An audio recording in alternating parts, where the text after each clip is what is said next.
લક્ષ્ય ન્યૂઝ, એક નજર, એક લક્ષ્ય. 1.12 કરોડના વિદેશી દારૂના જથ્થાનો નાશ કરાયો. પાટડી દસાડાના 4 પોલીસ સ્ટેશનમાં ઝડપાયેલા દારૂની બોટલ પર રોલર ફેરવાયું. સુરેન્દ્રનગર જિલ્લા પોલીસે નશાબંધીના કડક અમલના ભાગરૂપે મોટી કાર્યવાહી કરી છે. પાટડી અને દસાડા તાલુકાના 4 પોલીસ સ્ટેશનો દ્વારા અગાઉના વર્ષમાં પકડાયેલા રૂપિયા 1.12 કરોડથી વધુના વિદેશી દારૂના જથ્થાનો જાહેરમાં નાશ કરવામાં આવ્યો હતો. પ્રાપ્ત વિગતો અનુસાર સુરેન્દ્રનગર પોલીસ વિભાગ હેઠળ આવતા પાટડી, બજાણા, ઝીંઝુવાડા અને દસાડા પોલીસ સ્ટેશનના હદ વિસ્તારમાંથી ગેરકાયદેસર વિદેશી દારૂનો મોટો જથ્થો ઝડપાયો હતો.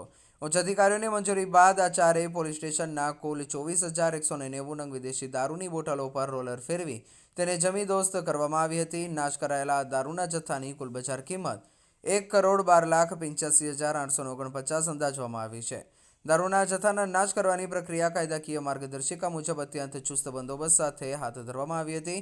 આ કાર્યવાહી દરમિયાન એસડીએમ, નાયબ પોલીસ અધિક્ષક અને સંબંધિત ચારેય પોલીસ સ્ટેશનના પીઆઈ તથા પીએસઆઈ સહિતના અધિકારીઓ હાજર રહ્યા હતા. પોલીસ અધિકારીએ મીડિયા સાથે વાત કરતા જણાવ્યું કે ગુજરાતમાં દારૂબંધી કાયદાનું ઉલ્લંઘન કરનારાઓ સામે પોલીસ સતર્ક છે. આ કાર્યવાહી તે દિશામાં એક નક્કર પગલું છે. સુરેન્દ્રનગર જિલ્લાના દરિયાકાંઠાના વિસ્તારમાં દારૂની દાણચોરી અટકાવવા માટે પોલીસ વારંવાર પેટ્રોલિંગ અને દરોડા પાડી રહી છે. સ્થાનિક વહીવટીતંત્રએ ખાતરી આપી છે કે ડ્રગ્સના વેપાર સામે આવી કડક કાર્યવાહી ભવિષ્યમાં પણ ચાલુ રહેશે.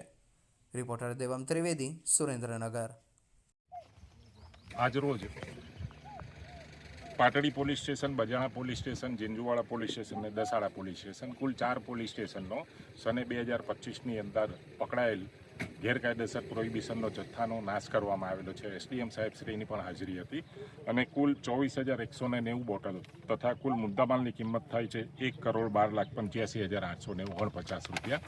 જે મુદ્દામાલ નાશની કાર્યવાહી પૂર્ણ કરેલ છે. ઓકે.